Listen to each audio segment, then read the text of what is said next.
되시기를 바랍니다. 자, 하나님 말씀 함께 보시겠습니다. 오늘 우리 계신 하나님 말씀은 구약성경 열왕기하 5장 9절로 14절까지의 말씀을 함께 보시겠습니다. 열왕기하 5장 9절로 14절의 말씀, 여러분 생명책을 찾으시고요. 함께 보시겠습니다. 열왕기하 5장 9절로 14절의 말씀.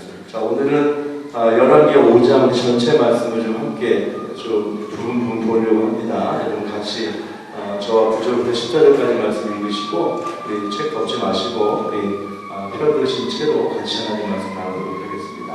자, 찾으셨나요? 자, 열왕기하 5장 9절로 14절 말씀, 하나님 말씀 한 목소리로 같이 함께 읽겠습니다.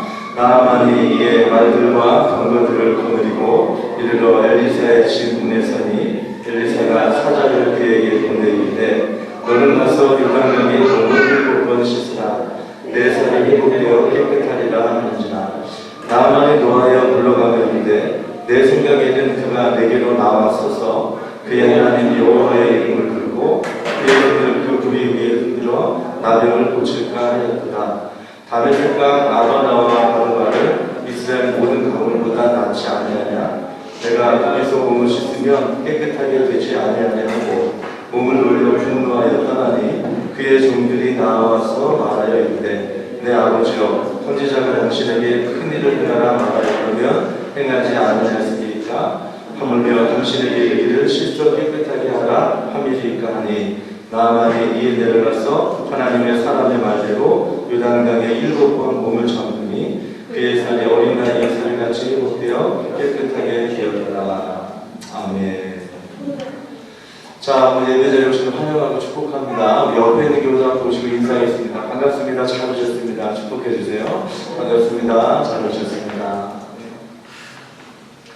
자, 우리 지난 주간에 우리 말씀 함께 나누는데요. 이스라엘의 역사는 통일 왕국 시대를 지나서 분열 왕국 시대로 접어들게 되었습니다. 말 그대로 나라가 분열이 되었다라고 하는 이제 그런 말일 텐데요. 이스라엘이 남과 북으로 분열이 되어서 각기 멸망의 길로 그렇게 나아가고 있었습니다. 자, 그때 우리 하나님께서는 선지자들을 세워주시고 이 선지자를 통해서 하나님의 말씀을 전해 주셨죠. 이 남유다와 북이스라엘에 세워진 왕들이 여전히 나라가 분열된 이후에도 선대 왕이었던 솔로몬이 그 우상 숭배 때문에 나라가 분열이 되었지 않습니까? 그럼에도 불구하고 계속해서 이 우상 숭배에서 벗어나지 못하고 있었기 때문에 그렇게 세워진 선지자들을 통해서 그렇게 하나님께서 말씀을 전해 주셨던 것입니다. 자, 그렇게 세워주시고 사용하신 대표적인 선지자가 우리가 지난주에 함께 말씀을 나누었죠. 북이스라엘에서 활동을 하고 있었던 엘리야라고 하는 선지자였습니다. 이 엘리야 선지자가 이 영적 침체에 빠져서 힘들어하고 있을 때가 있었습니다. 그때 하나님께서 주변을 둘러보게 하셨고요. 하나님께서 얘기해 주시고 보내주신 그 사람들을 발견하도록 그렇게 만들어 주셨습니다. 우상에게 무릎을 꿇지 않은 우리 7,000명의 사람들이 있었고요. 그리고 엘리야 선지자의 후계로 엘리사라고 하는 사람을 그렇게 후계자로 세워주시기도 하신 것입니다. 이제 엘리야가 사역을 마치고 하늘로 올라간 이후에 이제 이 선지자의 사역이 바로 그 후계자였던 엘리사라고 하는 사람에게 넘겨졌습니다. 그 이후에 엘리사는 선지자들을 훈련시키는 선지자 학교 사역을 비롯해서 그에게 맡기는 여러 가지 사역의 책임을 감당하게 됩니다. 스승이었던 이 엘리야 선지자의 사역이 이스라엘 우상 숭배에서 벗어나게 하는 데 초점이 맞춰져 있었다면 그 제자이자 후계자였던 이 엘리사의 사역은 이 궁핍한 가운데 어려움을 겪고 있던 백성들의 삶을 돌보는 그런 일에 초점이 맞춰져 있었습니다. 계속되는 전쟁으로 인해서 백성들의 삶이 너무 어려웠던 것이죠. 여러 가지 어려움 당하는 사람들이 많이 있었는데 이 사람들을 돕고 이 사람들을 격려하는 그 사역에 초점이 맞춰져 있었던 것을 우리는 성경의 기록을 통해서 그렇게 확인하게 되는 것입니다. 그래서 엘리야가 사역했던 여러 가지 일들이죠. 엘리사의 사역에 대한 기록을 살펴보게 되면 마실 물을 공급한다든지 부족한 양식을 공급하고 죽은 사람을 살려내는 등의 그런 기적에 대한 기록이 많이 있는 것을 우리는 그렇게 발견할 수가 있게 됩니다. 자, 오늘 우리가 함께 읽은 오늘의 본문이 되는 열왕기하 5장 말씀에 이르러서 또 한 가지 기적의 사건이 이렇게 소개가 되고 있습니다. 그것은 이웃했던 그 적국이었던 아람이라고 하는 나라의 군대 장관이 있었는데, 이 아람의 군대 장관이 문둥병에서 고침을 받게 되는 그런 사건에 대한 기록이 열왕기하 5장 말씀의 기록입니다. 나아만이라고 하는 이름을 가진 이 군대 장관이 고침을 받는 이 기적 사건의 기록을 통해서 우리는 다음과 같이 몇 가지 교훈을 얻을 수 있게 되는 것입니다. 이 내용을 우리 살펴보기 위해서 먼저 여러분 책을 펴시고 열왕기하 5장 1절로 5절의 말씀을 먼저 좀 보시겠습니다.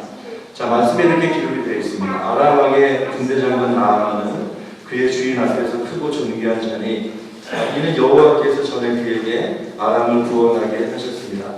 그는 큰 용사이나 아병한 자더라. 전에 아람 사람이 떼를 지어 나가서 이스라엘 땅에서 어린 소녀 하나를 사로잡음에 그가 나아만의 아내에게 수종을 들더니 그의 여주인에게 이르되 우리 주인이 사마리아에 계신 선지자 앞에 계셨으면 좋겠나이다. 그가 그 나병을 고치리이다 하는지라. 나아만이 들어가서 그의 주인께 아뢰어 이르되 이스라엘 땅에서 온 소녀의 말이 이러이러하더이다 하니 아람 왕이 이르되 갈지어다. 이 나아만이라고 하는 사람은 아람의 군대 장관이었습니다. 자, 근데 아주 이에 대한 칭찬의 말이 자자한데요. 뭐라고 하냐면 위기에서 나라를 구해낸 그런 전력이 있는 용사였다고 성경을 소개하고 있는 것입니다. 나라가 위기에 처했을 때 한 장수가 되는 나라를 구해내는 것입니다. 우리나라로 이야기하면 거의 이순신 장군과 같은 그런 인물로 인정을 받는 그런 사람이 아닌가 생각이 됩니다. 그런 이유이기 때문에 오늘 성경 말씀에도 이 왕에게도 큰 신임을 받는, 믿음을 받는 그런 인물이라고 이렇게 소개를 하고 있습니다.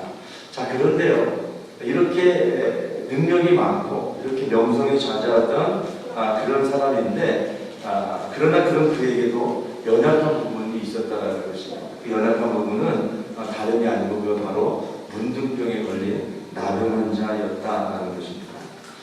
자, 그래요. 그동안 이 병을, 이 문둥병을 고치려고 얼마나 애를 많이 썼을까? 아마 실력이 있는 의사는 다 만나보았을 것이고, 아마 좋다는 약은 무슨 수를 써서라도 다 구해서 그 약을 써보기도 했을 것입니다. 그래도 어떤 방법으로도 이 병이 낫지 않으니까 이 장군의 마음의 형심, 그리고 그를 아끼는 왕의, 그리고 주변 사람들의 마음의 걱정이 이만저만이 아니었을 것입니다.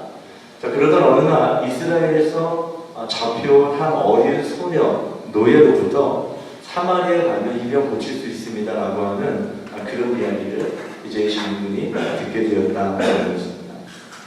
그렇습니다.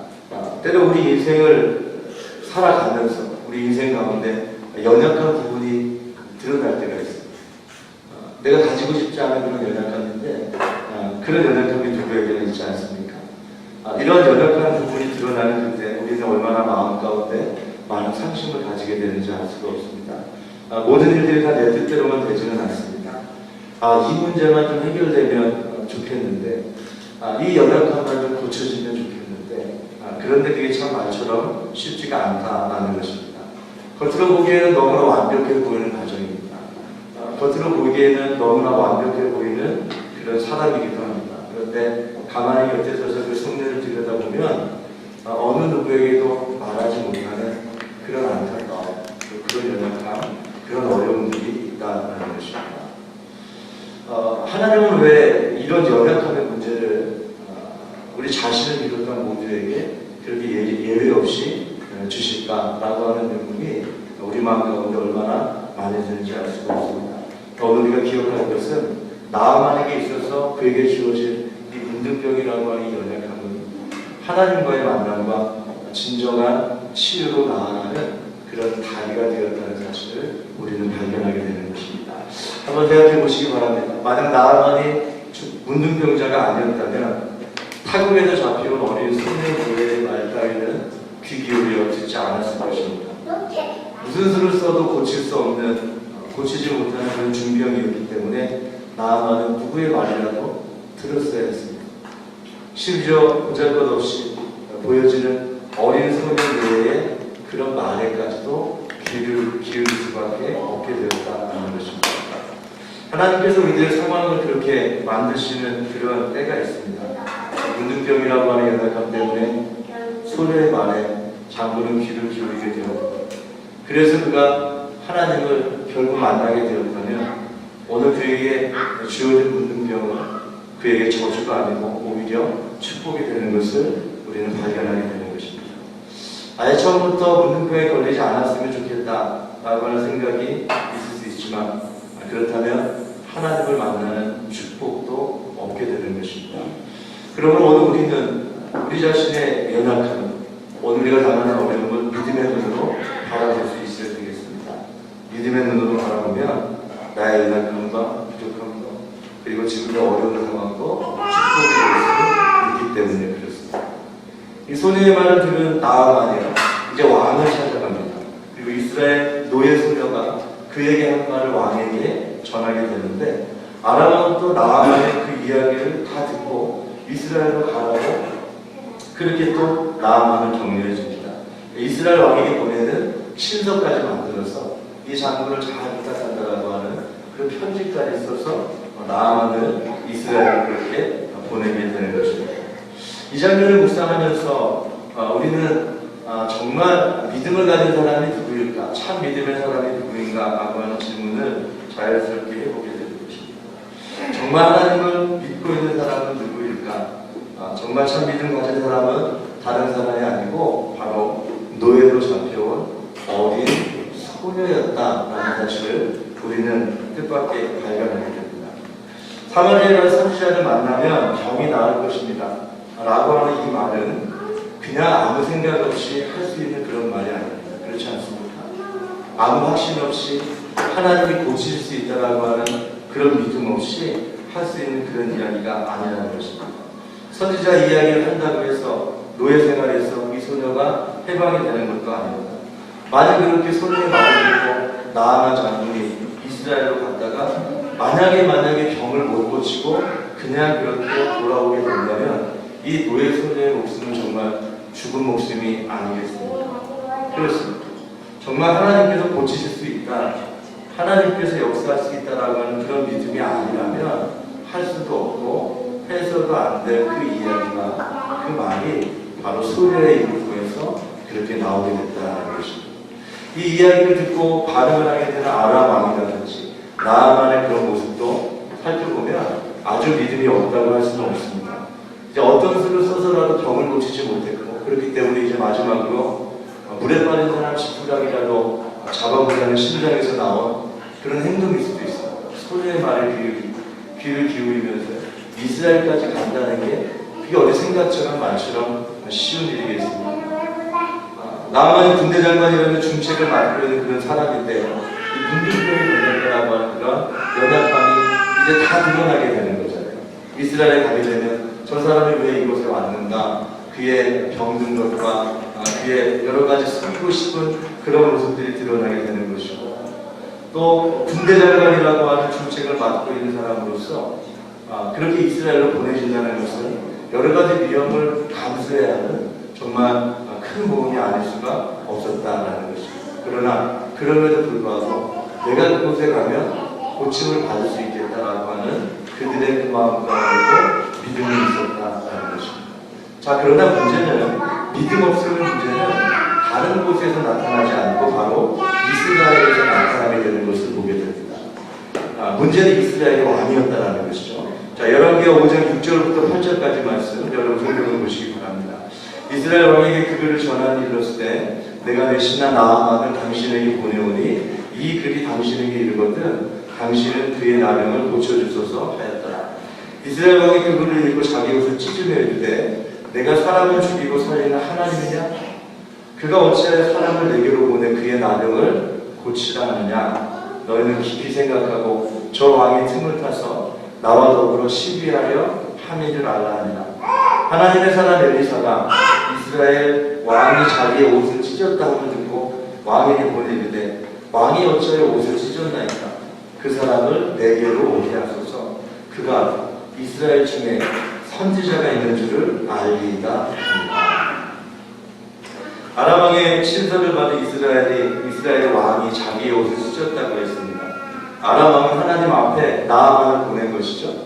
이스라엘 왕에게 나아만을 고치라고 한 것이 아니고 너희 이스라엘에게 있다고 그렇게 전해지는 하나님께 이 장군을 맡긴다라는 그런 의미로 편지를 보낸 것인데, 이스라엘 왕은 전쟁을 위한 구실을 만드는 것으로 그렇게 착각을 하고 그만 분노하며 자기 옷을 찢는 그런 모습을 보이고 있는 것입니다. 아람 왕이 의도를 해서 이런 오해의 소지가 있는 편지를 보낸 것은 아니었지만 이 우연한 사건을 통해서 오늘 이스라엘 왕의 마음 가운데 하나님에 대한 믿음의 실체가 과연 어떤 것인지, 이것이 하나님에 대한 믿음이 정말 있는지 없는지가 이 우연한 사건을 통해서 이렇게 드러나고 말게 된 것입니다. 그 자신의 고백대로 사람을 살리고 죽이는 능력은 하나님께 있다. 이 자신의 고백대로 그 능력이 하나님께 있음은 그가 알고 있었지만 그 하나님께서 오늘 기도하는 자를 위해서 오늘 나를 위해 일하신다라고 하는 그런 믿음이 이스라엘 왕의 마음 가운데는 없었다라는 것입니다. 만약에 이스라엘 왕의 마음 가운데 믿음이 있었고 그 믿음의 눈으로 이 문제를 보고 엘리사를 통해서 하나님께 이 문제를 가져갔다면 오늘 이스라엘 왕은 기적사건의 또 하나의 주인공이 될 수 있었을 것입니다. 하나님 앞에 귀한 믿음을 가진 그런 사람으로 기억될 수 있었습니다. 그러나 그는 그저 오늘 믿음이 없는, 이름조차 알려지지 않은 어떤 왕으로 그렇게 쓸쓸하게 우리의 기억에 남게 되는 것을 우리가 보게 되지 않습니까? 그렇습니다. 믿음이 드러나고 나타나는 순간, 우리 안에 있다는 그 믿음이 드러나고 나타나는 순간은 이렇게 우연히 다가오게 되는 것입니다. 특별히 갑작스러운 위기와 어려움이라는 그런 모습으로 우리 앞에 등장하게 됩니다. 그 일 앞에서 오늘 우리 마음 가운데 있는 살아계신 하나님에 대한 그 믿음이 그렇게 드러나고 나타나게 된다는 것입니다. 이렇게 정신없어하고 있는 이스라엘의 왕에게 엘리사가 이야기하죠. 그가 이스라엘의 선지자가 있음을 알리이다. 선지자가 있음을 안다라고 하는 말은, 선지자는 곧 하나님의 말씀을 대언하는 사람이 아닙니다. 하나님께서 지금 이스라엘에 계시다. 그냥 계시는 것이 아니고 살아계시다라는 것을 그가 알게 될 것이다라고 하는 이 이야기를 통해서 왕이시여 우리에게는 하나님이 계시지 않습니까? 우리는 할 수 없는 그런 일이지만 하나님이 하실 것입니다. 그러니 더 이상 염려하거나 걱정하지 않아도 됩니다. 라고 하는 의미의 그런 이야기를 오늘 왕에게 전하고 있는 것입니다. 그렇습니다.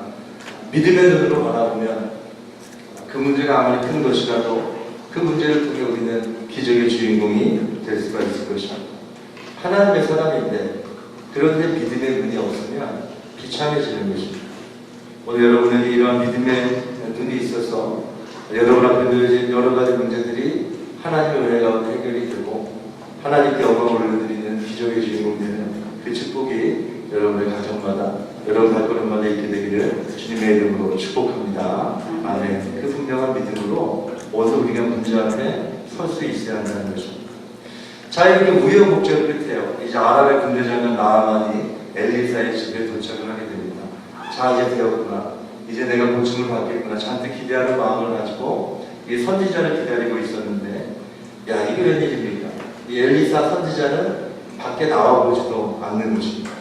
그냥 사람 하나 보내서 저 앞에 있는 요단강에 가서 몸을 7번 씻고 돌아가시오. 당신 나을 것입니다. 라고 하는 그런 말 한마디만 전하고 끝나는 것입니다. 열왕기하 5장 11절과 12절의 말씀이 엘리사의 그러한 행동에 대한 나아만의 반응을 이렇게 소개하고 있습니다. 나아만이 노아에 물러가며 이르되 내 생각에는 그가 내게로 나와서서 그의 하나님 여호와의 이름을 부르고 그의 손을 그 부위 위에 흔들어 나병을 고칠까 하였도다. 다메섹강 아반하고 바르바는 이스라엘 모든 강물보다 더 낫지 아니하냐? 내가 거기서 몸을 씻으면 깨끗하게 되지 아니하냐 하고 몸을 물려 분노하며 떠나니. 나아만이 분노합니다. 입장을 바꾸고 생각해보면 이해가 가는 부분도 있지 않습니까? 부분도 있습니다. 너무 함부로 대한다는 그런 느낌이 들지 않겠습니까?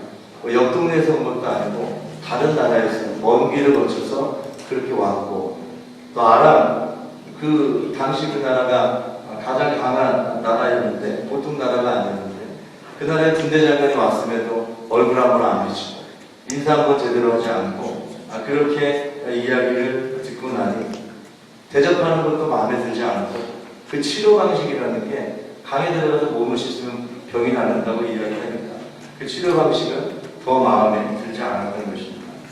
자신의 예상에 들어맞는 것이 하나도 없습니다. 이렇게 돼서 내가 병이 고쳐질 것 같다라고 생각했던 그런 부분들이 하나도 이루어지지 않는 그런 상황 가운데, 그러나 그렇게 전혀 사람이 이해할 수 없는 방식으로, 그렇게 사람이 전혀 생각할 수 없는 방식으로 하나님은 하나님의 역사, 기적을 이루시는 것을 목격하게 되는 것입니다. 지금 나아가는 하나님을 만나는 과정에 서 있습니다. 하나님을 만나는 과정에 있어서 마지막 시험을 눈앞에 두고 있는 것을 오늘 우리는 생각하게 됩니다. 노예로 잡혀온 어린 소녀로부터 하나님에 대한 소식을 듣게 되었습니다. 그래서 쉽지 않은 과정을 거쳐서 먼 길을 그렇게 이동해서 이렇게 하나님 앞에 서게까지 되었습니다. 그리고 선지자를 통해서 들려진 하나님의 음성, 요단강에 가서 몸을 씻어라 라고 하는 그 음성을 직접 듣기까지 했습니다.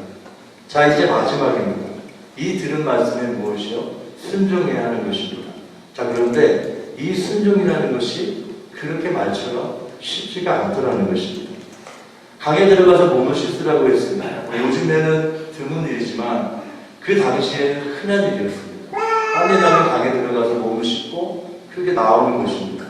당시에는 흔히 있었던 일이기 때문에 그렇게 생각하기에 이상한 부분도 아니었고 그렇게 어려운 일도 아니었습니다. 자, 그런데 이게 순종이 안 돼요. 하나님의 말씀에 순종하는 것이 이렇구나라는 생각을 해보게 됩니다. 하나님께서 오늘 우리에게 순종을 요구하실 때 한번 생각해 보시죠. 무슨 어려운 일을 시키시는 것이 아닙니다. 절대 해낼 수 없고 절대 불가능한 그런 일을 하라고 말씀하시는 것이 아닙니다. 그런데 순종에는 부담이 존재한다는 것입니다. 우리가 하나님 말씀 앞에 순종하려고 할 때 우리 마음 가운데 오는 부담은 어떤 것입니까? 오늘 나만의 예를 우리가 보게 되면 순종을 방해하는 인간적인 자존심이 있는 것을 보게 됩니다. 내가 아람의 군대 장관인데 자기가 직접 나와서 그렇게 고쳐줘야지 어디서 나한테 이래라 저래라 하는 것입니다. 내 생각과 경험에는 이렇게 할 필요가 없는데 하는 그런 생각도 순종에는 잔여입니다. 수질로 따지고 물이 깨끗하기로 따지면 우리나라 가면 훨씬 더 낫죠. 내가 왜 이 먼 길을 와서 그런 깨끗해 보이지도 않는 절단강이 내 몸을 씻어야 하는가? 뭐 하려고만 마음을 먹으면 돈이 드는 일도 아니고 힘이 많이 드는 일도 아닌데 그게 참 마음대로 되지 않는 것입니다. 오늘 나아가는 어린 소녀로부터 하나님에 대한 소식을 들은 것은 세상의 많은 사람들에게 복음이 전해지는 그런 과정과 같지 않은가라는 그런 생각을 해보게 됩니다. 세상에 많은 사람들이 여러 가지 경로로 복음을 듣습니다. 하나님에 대한 소식을 듣습니다. 그러나 다 똑같이 반응하지는 못합니다.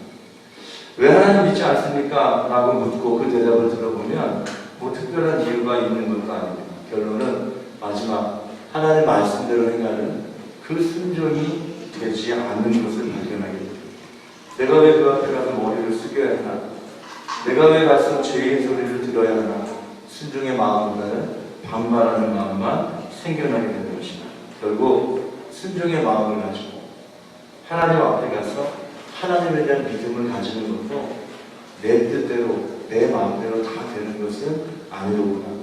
내가 하고 싶다고 해서 다 되는 것은 아니구나 라고 하는 그런 깨달음을 우리는 얻게 되는 것입니다. 하나님의 말씀이 없어서 순종을 못하는 것은 아닙니다. 하나님 말씀이 없다면 순종해야 될 대상이 아예 없기 때문에 순종에 대한 부담 자체를 가질 필요가 없지 않습니다. 자, 문제는 하나님의 말씀은 있는데 그리고 하나님 그 말씀을 우리가 듣기도 하는데 그 말씀에 대한 순종이 되지 않는다라는 것입니다. 그러므로 순종의 마음이 우리 마음 가운데 임하게 되면 그것이 축복인 줄 믿습니다. 나만의 모습을 바라보면서 마음 가운데 드는 생각 한 가지가 있었습니다. 그것은 이 나만이라는 사람, 다른 복은 없어도 노예 복이 많은 사람이구나라는 그런 생각이 들었어요. 자식 복이란 이야기도 있고요, 그렇죠? 재물 복, 여러 가지 복의 종류가 많은데 노예 복이라는 것이 있나? 라는 생각 해보게 됩니다. 열왕기하 5장 13절과 14절 말씀을 한번 잘 보시기 바랍니다. 그의 종들이 나와서 말하였는데 내 아버지여 선지자가 당신에게 큰 일을 행하라 말하였으면 행하지 아니하였으니까 하물며 당신에게 이르기를 씻어 깨끗하게 하라 함이니까 하니 나아만 이에 내려가서 하나님의 사람의 말대로 요단강에 7번 몸을 잠근 그의 살이 어린아이의 소리같이 회복되어 깨끗하게 되었다. 이렇게 분이 나고 화가 나서 그냥 돌아서 집으로 가려고 하는 나아만을 누가 만류했습니까? 말씀 보니까요, 그의 종들이 나와서 그를 말렸다고 이렇게 기록하고 있습니다. 주인은 아버지라고 부르면서까지 하면서 그 나아만을 설득하고 있습니다.